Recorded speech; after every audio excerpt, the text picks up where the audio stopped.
50-60കളിൽ, ഞാൻ 1958 ജനിച്ചയാളാണ്. അന്ന് പ്രകൃതിയും മനുഷ്യരും തമ്മിൽ ഇഴചേർന്ന് ജീവിച്ചിരുന്ന ഒരു കാലഘട്ടം. അന്ന് ഞങ്ങളുടെ അലാറം കോഴികളുടെ കൂവലും ചീവീടുകളുടെ കരച്ചിലുമൊക്കെ ആയിരുന്നു. വാച്ചോ ക്ലോക്കോ ടൈം പീസോ ആ നാട്ടിലുണ്ടായിരുന്നില്ല. ആ നാട്ടിൽ ആദ്യമായി ഒരു റേഡിയോ വാങ്ങുന്ന എൻ്റെ വാപ്പയാണ്. തമിഴ്നാട് കമ്പത്ത് പോയി ഒരു ഫിലിപ്സിൻ്റെ റേഡിയോ വാങ്ങിച്ചു കൊണ്ടുവന്നു. ആ റേഡിയോയിലൊന്ന് ട്യൂൺ ചെയ്താൽ സിലോൺ, അന്ന് സിലോണാണ്, ശ്രീലങ്കയല്ല, കൊളംബോ സ്റ്റേഷൻ കിട്ടും. കൊളംബോ സ്റ്റേഷനിലെ ബാങ്ക് വിളി കേട്ടിട്ടാണ് ഞങ്ങൾ റമദാനിൽ നോമ്പ് മുറിക്കുന്നത്. ഞാൻ തിരുവനന്തപുരത്ത് വന്നു കഴിഞ്ഞാണ് അറിയുന്നത്, കൊളംബോയിൽ സൂര്യൻ അസ്തമിച്ച് പിന്നെയും 6-7 മിനിറ്റ് കഴിഞ്ഞിട്ടാണ് കേരളത്തിൽ സൂര്യൻ അസ്തമിക്കുക. ഞങ്ങളുടെ നോമ്പൊക്കെ അള്ളാഹു പുറത്തു തരട്ടെ, സ്വീകരിക്കട്ടെ എന്നല്ലാതെ, കാരണം സൂര്യൻ അസ്തമിക്കുന്നതിന് മുമ്പാണ് എത്രയോ കാലം ഞങ്ങൾ സിലോണിലെ ബാങ്ക് കേട്ട് നോമ്പ് മുറിച്ചിരുന്നത്. സഹോദരങ്ങളെ, അന്ന് മനുഷ്യർ തമ്മിൽ പരസ്പര സഹകരണവും സൗഹാർദ്ദവും അങ്ങേയറ്റമായിരുന്നു. അങ്ങനെയല്ലാതെ ആർക്കും ജീവിക്കാൻ കഴിയില്ലായിരുന്നു. പണക്കാരൊന്നും ഉണ്ടായിരുന്നില്ല. പാവങ്ങളും ഇടത്തരക്കാരും മാത്രമായിരുന്നു അന്ന് ആ നാട്ടിലുണ്ടായിരുന്നത്. എൻ്റെ ഉമ്മ രാവിലെ പാത്രം തേച്ച് മെഴുകിക്കൊണ്ടിരിക്കുമ്പോൾ കിഴക്കേലെ, ഞാൻ പറഞ്ഞില്ലേ, ചേർത്തലക്കാരൻ ഉണ്ണി, അദ്ദേഹത്തിൻ്റെ ഭാര്യ ജാനകി ചേച്ചി വരും. ഉമ്മ ഒരല്പം തീ തരാമോ എന്ന് ചോദിക്കും. ഒരു മടിയും കൂടാതെ എഴുന്നേറ്റ് ഉമ്മ പോയി കൈ കഴുകി ഉടുത്തിരിക്കുന്ന തുണിയുടെ അഗ്രത്തിൽ തുടച്ച് വൃത്തിയാക്കി വിറക് പുരയിൽ പോയി തൊണ്ടെടുത്തുകൊണ്ട് വന്ന് അടുപ്പിൽ നിന്ന് കനൽ കോരിയിട്ട് ജാനകി ചേച്ചിക്ക് കൊണ്ടുവന്ന് കൊടുക്കും. ഇന്നത്തെ പിള്ളേർക്ക് വിശ്വസിക്കാമോ? തീ കടം മേടിക്കുന്ന ഒരു കാലം. ഒരു തീപ്പെട്ടി വാങ്ങാൻ, ഒരു സിഗാർ ലൈറ്റർ വാങ്ങാൻ മൈലുകൾ യാത്ര ചെയ്യണം. തീ കടം വാങ്ങുമായിരുന്നു. തേങ്ങയുടെ തൊണ്ടിൽ കനൽക്കട്ടയിട്ട് കൊടുക്കുമ്പോൾ അവിടെ ജ്വലിക്കുന്നത് തീ മാത്രമായിരുന്നില്ല, സ്നേഹം കൂടിയായിരുന്നു. ഉമ്മ പാടുപെട്ട് തീയൊക്കെ കോരിക്കൊണ്ട് വരുമ്പോൾ ഉമ്മ ബാക്കി വെച്ചിട്ട് പോയ കരിക്കലൊക്കെ ജാനകി ചേച്ചി കഴുകി വൃത്തിയാക്കി കമഴ്ത്തി വെച്ചിരിക്കും. എന്നിട്ട് ഞാനൊന്നും പറഞ്ഞില്ലേ രാമനാരായണ എന്നും പറഞ്ഞുകൊണ്ട് അവിടെ നിൽക്കും. സഹോദരങ്ങളെ, പരസ്പരം കൊടുക്കലിൻ്റെ, വാങ്ങലിൻ്റെ, സഹകരണത്തിൻ്റെ, പങ്കുവെക്കലിൻ്റെ ഒരു കാലം. ആ കാലം ഞാനിങ്ങനെ ഓർമ്മിച്ചു പോവുകയാണ്. ഒരു ഗ്ലാസ് പഞ്ചസാര, ഒരു സ്റ്റീൽ ഗ്ലാസ്സിൽ കടം വാങ്ങുന്നതാണ് ഒരു ഗ്ലാസ് പഞ്ചസാര, ഇത്തിരി കാപ്പിപ്പൊടി, 2 തുടം വെളിച്ചെണ്ണ, ഒരു വിളക്കിൽ കത്തിക്കാനാവുന്ന വിളക്കിൻ്റെ എണ്ണ, മണ്ണെണ്ണ,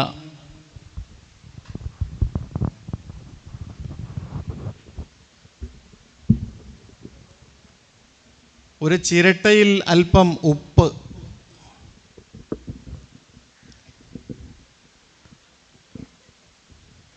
അഞ്ച് തീപ്പെട്ടിക്കൊള്ളി കടം വാങ്ങുന്നതാണ്. ഉറയൊഴിക്കാൻ അല്പം മോര്. ഇതൊക്കെ പരസ്പരം കൊടുക്കാത്തതും വാങ്ങാത്ത ഒരു വീട്ടുകാരും അന്ന് ഉണ്ടായിരുന്നില്ല. അല്ലാതെ ജീവിക്കാൻ കഴിയില്ലായിരുന്നു അന്ന്. അപ്രതീക്ഷിതമായിട്ട് വീട്ടിലാരെങ്കിലും അതിഥികൾ വന്നാൽ വീടിൻ്റെ പരിയാമ്പുറത്തുകൂടി, പുതിയ പിള്ളേരൊക്കെ ശ്രദ്ധിച്ചോളണം, പരിയാമ്പുറം, ആ വാക്കുകളൊക്കെ ഇന്ന് തീർന്നു പോയിരിക്കുകയാണ്. വീടിൻ്റെ പരിയാമ്പുറത്തു കൂടി പോയി അടുത്ത വീട്ടിൽ ചെന്ന് ഒരു പശുവിനെയോ ആടിനെയോ പീച്ചി, അന്ന് പീച്ചി എന്നാണ് പറയുക, അല്പം പാലെടുത്തുകൊണ്ട് വരും. ആ വീട്ടിലുള്ള ചോറോ കറിയോ ഒക്കെ കൊണ്ടുവന്ന് അതിഥിക്ക് കൊടുക്കും. ഇതൊക്കെ എല്ലാ വീട്ടിലും അങ്ങോട്ടും ഇങ്ങോട്ടും ചെയ്തിരുന്ന കാലമായിരുന്നു.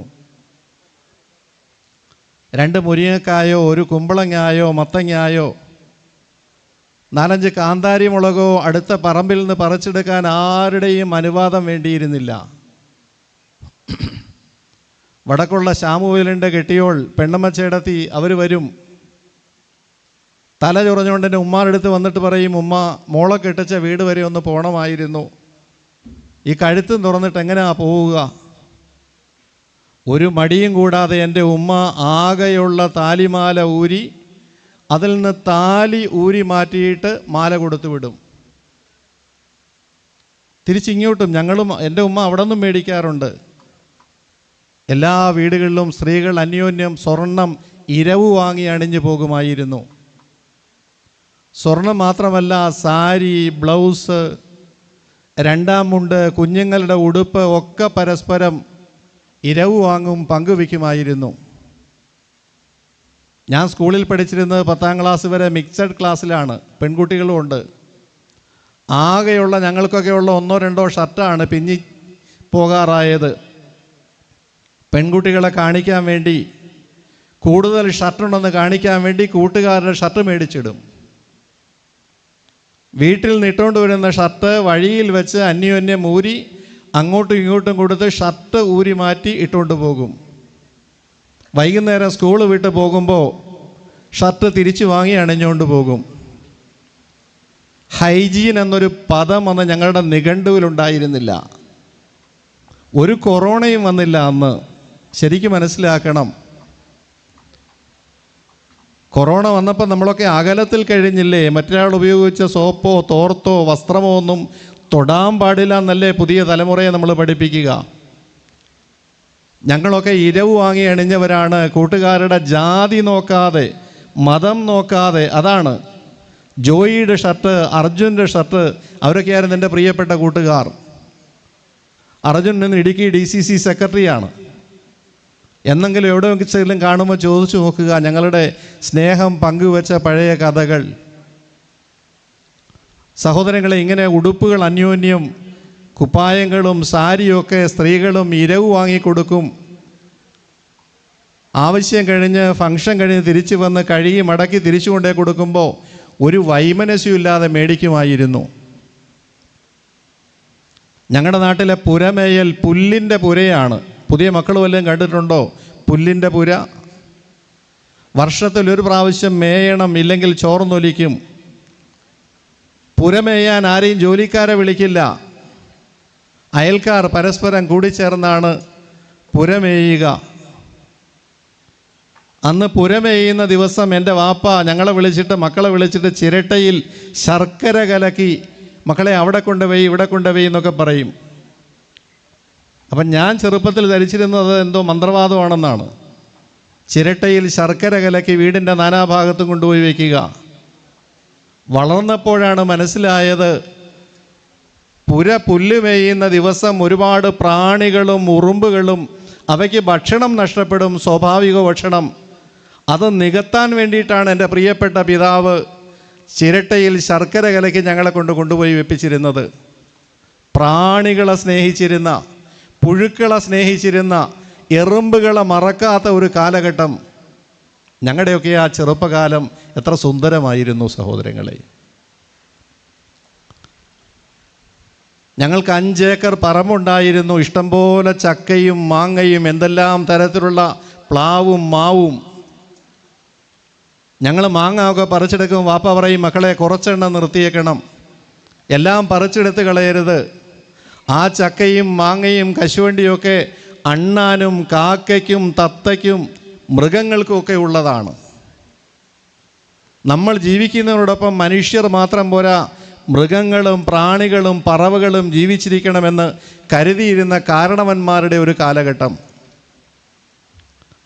അന്ന് നവജാത ശിശു പിറന്നാൽ, അയൽവക്കത്ത് പ്രസവിച്ചാൽ കാണാൻ പോകുന്നത് നിങ്ങളുടെ ഇന്നത്തെ കാലം പോലെ ഗിഫ്റ്റ് ബോക്സും ഒന്നും ആയിട്ടല്ല. ചെന്നാൽ ആദ്യം അമ്മമാർ ചെയ്യുന്നത് കുപ്പായം ഉയർത്തി ആ പ്രസവിക്കപ്പെട്ട കുഞ്ഞിന് പാല് കൊടുക്കും.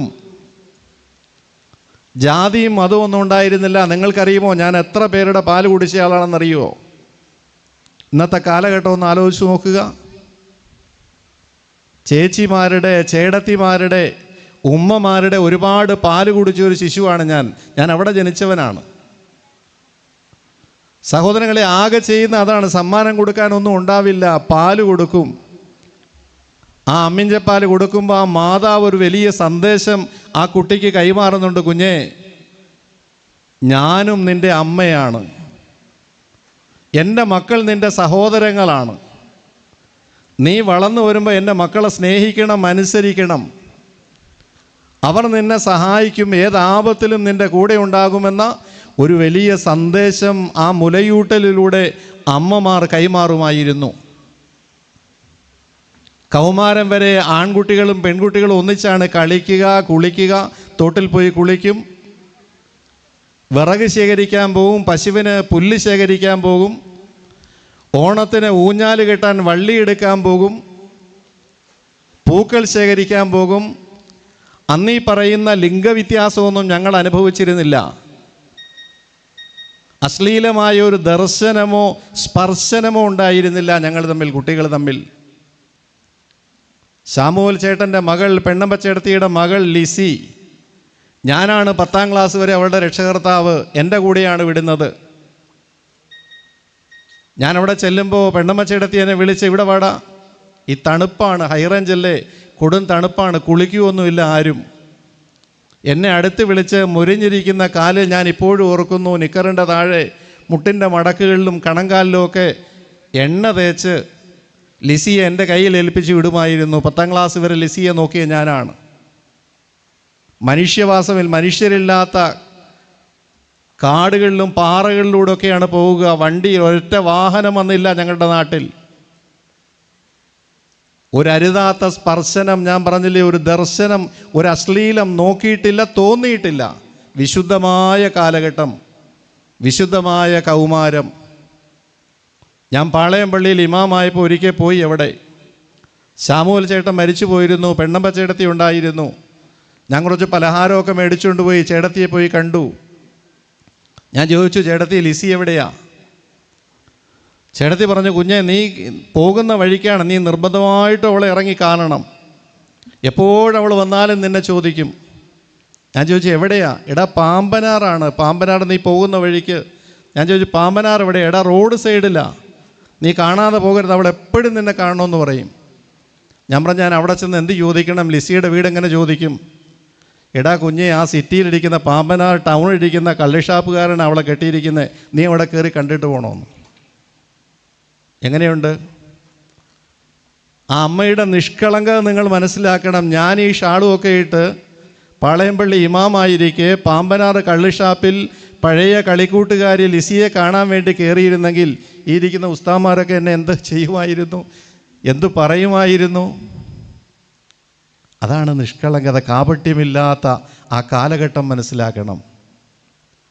സഹോദരങ്ങളെ, വിശദീകരിച്ചാൽ ഒരുപാട് പറയാനുണ്ട്. എൻ്റെ കുട്ടിക്കാലം, എൻ്റെ ബാല്യകാലം, എൻ്റെ കൗമാരവും യൗവനവുമൊക്കെ ഒരു മതസ്പർദ്ധയില്ലാത്ത, വർഗീയതയില്ലാത്ത, മുസ്ലിമും ഹിന്ദുവും ക്രിസ്ത്യാനിയെല്ലാം ഒന്നിച്ച് ജീവിച്ചിരുന്ന, ഇപ്പോൾ ഫാദർ പറഞ്ഞില്ലേ, പാകിസ്ഥാൻകാരനെ അടുത്തേക്ക് വിളിച്ചു സംസാരിച്ചു എന്നൊക്കെ. ഞങ്ങൾക്കിടയിൽ ഒരു മതിലുണ്ടായിരുന്നില്ല. അങ്ങനെ ജനിച്ചു വളർന്നവനാണ് ഞാനും ഒക്കെ. ഞങ്ങളുടെ ആ കാലഘട്ടത്തെ ഞാൻ അറിയാതെ സ്മരിച്ചു പോവുകയാണ്. ഒരു വീട്ടിൽ അടുപ്പ് പുകഞ്ഞാൽ മറുവീട്ടിൽ പശിയില്ലാർന്നേ, ഒരു കണ്ണു കലങ്ങി മറിഞ്ഞാൽ ഓടിവരാൻ പലരുണ്ടാർന്നേ, നാടെങ്ങും മതിലില്ലാർന്നേ, നടവഴി ഇടവഴി പലതില്ലാർന്നേ, നടവഴി ഇടവഴി പലതുണ്ടാർന്നേ, 4 മണി പൂവുണ്ടാർന്നേ, നല്ലോർ ചൊല്ലിന് വിലയുണ്ടാർന്നേ, ചക്കയും മാങ്ങയും കപ്പയിലെല്ലാം ചെങ്ങാതിക്കും പങ്കുണ്ടാർന്നേ, എൻ വീട്ടിൽ രോഗം വന്നാൽ നിൻ വീട്ടുകാർ കാവലിരുന്നേ, സാരിയും വളയും കമ്മലുമെല്ലാം അന്യോന്യം നൽകിയിരുന്നേ, അന്നും പല മതമുണ്ടാർന്നേ, അതിലപ്പുറം അൻപുണ്ടാർന്നേ, അന്നും പല മതമുണ്ടാർന്നേ, അതിലപ്പുറം അമ്പുണ്ടാർന്നേ, നിന്റെ പടച്ചോൻ എൻ്റെ പടച്ചോൻ എന്നുള്ളൊരു തല്ലില്ലാർന്നേ, ആ നാടിനെ കണ്ടവരുണ്ടോ, എങ്ങോട്ടത് പോയറിവുണ്ടോ, ആ നാടു മരിച്ചേ പോയോ, അത് വെറും ഒരു കനവായി തീർന്നോ, ആ കാലം തിരികെ തരുമോ, കൽക്കണ്ടം നുണയാൻ തരുമോ? ആ കാലം തിരികെ തരുമോ? കൽക്കണ്ടം നുണയാൻ തരുമോ? ഈ സിൽവർ ജൂബിലി ആഘോഷിക്കുന്ന ഹുദൈബിയ നൽകുന്ന സന്ദേശം അതാണ്. ആ കാലമൊന്ന് തിരിച്ചു തരുമോ? ജാതിയുടെ പേരിൽ, മതത്തിൻ്റെ പേരിൽ, ദൈവങ്ങളുടെ പേരിൽ വർഗീയത കൊണ്ട് കണ്ണു കാണാതെ മനുഷ്യൻ തമ്മിലടിക്കുന്ന ഈ കാലഘട്ടത്തിൽ മുസൽമാൻ്റെ പള്ളിയുടെ അടിയിലെല്ലാം ഹൈന്ദവ സഹോദരങ്ങളുടെ വിഗ്രഹങ്ങളും ശിവലിംഗങ്ങളും പ്രതിഷ്ഠകളും കണ്ടെടുത്ത് പള്ളികൾ പൊളിക്കാൻ ആഹ്വാനം ചെയ്യുന്ന ഒരു കാലഘട്ടം. ക്രിസ്ത്യാനിയെന്നും മുസ്ലിമെന്നും ഹിന്ദുവെന്നും ലേബലിൽ മനുഷ്യനെ തിരിച്ച് വേർതിരിച്ച ഒരു കാലഘട്ടം. ഞങ്ങളുടെ ആ കാലഘട്ടവും തിരിച്ചു തരുമോ?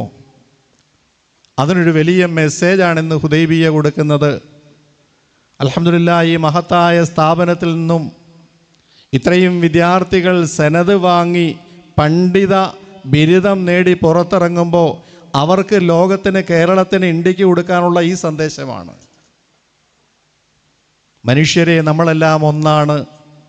നമ്മുടെ എല്ലാം ഈശ്വരൻ ഒന്നാണ്. നിങ്ങൾ ഈശ്വര എന്ന് വിളിക്കുന്ന, അവർ കർത്താവെന്ന് വിളിക്കുന്ന, മറ്റുള്ളവർ പടച്ചവനെന്ന് വിളിക്കുന്ന ആ തമ്പുരാൻ ഒരൊറ്റ തമ്പുരാനാണ്. ആകാശത്തിൻ്റെ കിഴക്കു ഭാഗത്തൊരു ഈശ്വരൻ, ഹിന്ദുക്കളുടെ ദൈവം. സന്യാസിമാരുടെ, സ്വാമിമാരുടെ ക്ഷേത്രങ്ങളുടെ കാര്യം നോക്കുന്ന ഒരു ദൈവം. ആകാശത്തിൻ്റെ മധ്യഭാഗത്തൊരു കർത്താവ്, ക്രിസ്ത്യാനികളുടെയും അച്ഛന്മാരുടെയും കന്യാസ്ത്രീകളുടെയും പള്ളികളുടെയും കാര്യം മാത്രം നോക്കുന്ന ഒരു ദൈവം.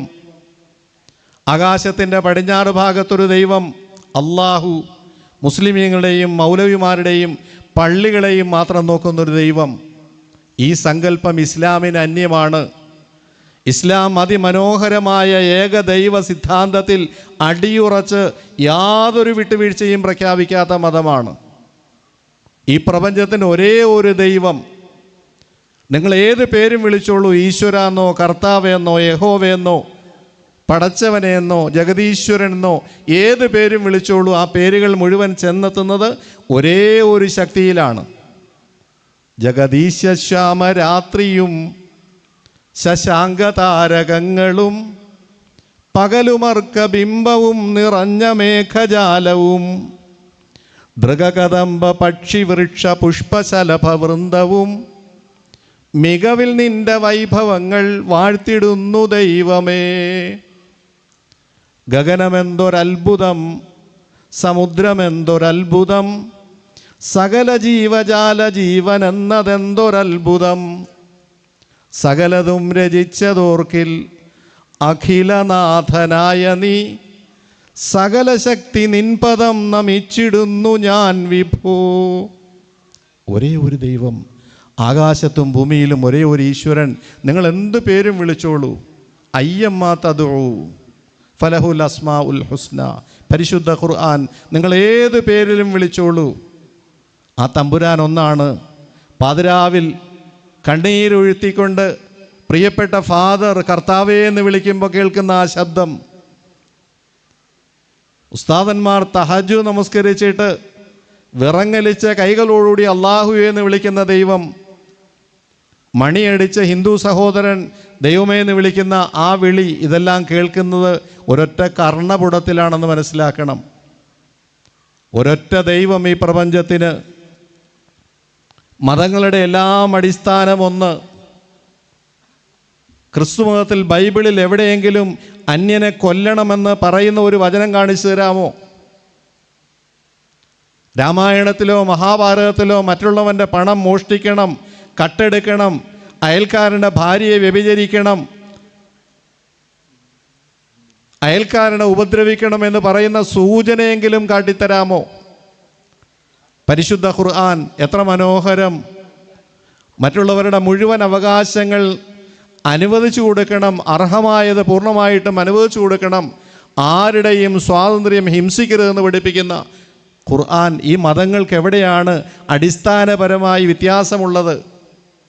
യാ അയ്യുഹൽ കാഫിറൂൻ, ഹേ അമുസ്ലിം സഹോദരങ്ങളെ, ലാ തഅബുദു മാ തഅബുദൂൻ, നിങ്ങളുടെ ആരാധ്യൻ വേറെ, എൻ്റെ ആരാധ്യൻ വേറെ, നാം രണ്ടും വിളിക്കുന്ന പേരുകൾ വേറെ.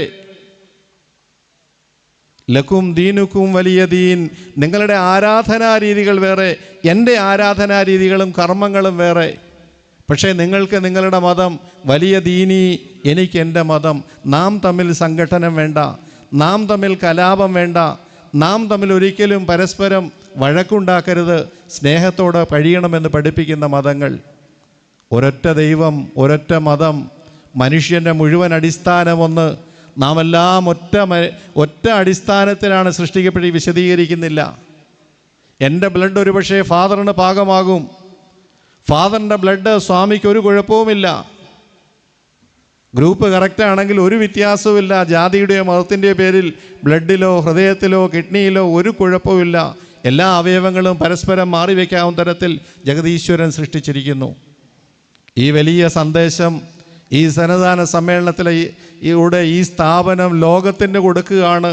ഇവിടെ പഠിപ്പിക്കുന്ന ഉസ്താദന്മാരും പഠിക്കുന്ന മുത്തഅല്ലിമീങ്ങളും പഠിച്ച് ഫാരിയായി ഇറങ്ങുന്ന ബിരുദം നേടിയിറങ്ങുന്ന പണ്ഡിതന്മാരുമെല്ലാം ഈ സന്ദേശമാണ് ലോകത്തിന് പകർന്നു കൊടുക്കുന്നത്. തമ്പുരാൻ ഇതിലൂടെ നമ്മുടെ രാജ്യത്തിപ്പോൾ ഉണ്ടായിക്കൊണ്ടിരിക്കുന്ന ഈ അസ്വസ്ഥജനകമായ അന്തരീക്ഷം മാറ്റിത്തരട്ടെ.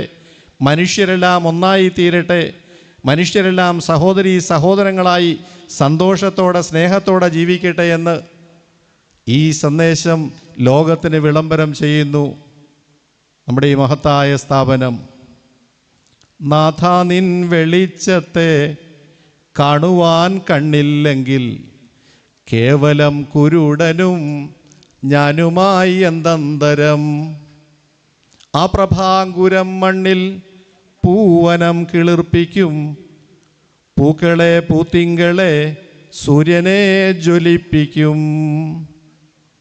പരവാരത്തിൽ നിന്നും മുത്തിനെ മുളപ്പിക്കും, പാരിതിൽ മഴ നൽകി കായകൾ കൊഴുപ്പിക്കും. നിറവൻ കതിരായ നിത്യനാം സത്യാത്മാവേ, നീ തരും അനുഗ്രഹം കാണുവാൻ കണ്ണേകണേ. ഈ സ്ഥാപനത്തെ, ഇതിൻ്റെ സംഘാടകരെ മുക്തകണ്ഠം പ്രശംസിക്കുന്നു. സന്നദ്ധാന സമ്മേളനത്തോടനുബന്ധിച്ച് ഒരു ഫാദറിനെയും ഒരു സ്വാമിജിയെയും വിളിച്ച് മനുഷ്യൻ്റെ മാനവികതയും മാനവ സൗഹാർദ്ദവും സഹകരണവും ഐക്യവും ഊട്ടിയുറപ്പിക്കാൻ ഒരു മെസ്സേജ് നൽകാൻ ശ്രമിച്ചതിലൂടെ ഇതിൻ്റെ സംഘാടകരെ അങ്ങേയറ്റം അഭിനന്ദിക്കുകയാണ്. സർവേശ്വരൻ്റെ സർവശക്തൻ്റെ എല്ലാ അനുഗ്രഹങ്ങളും ഉണ്ടാകട്ടെ എന്ന് പ്രാർത്ഥിച്ചുകൊണ്ട് എൻ്റെ എളിയ വാക്കുകൾ അവസാനിപ്പിക്കുന്നു. വാഹിർ ദഅ്വായ അനിൽ ഹംദുലില്ലാഹി റബ്ബിൽ ആലമീൻ.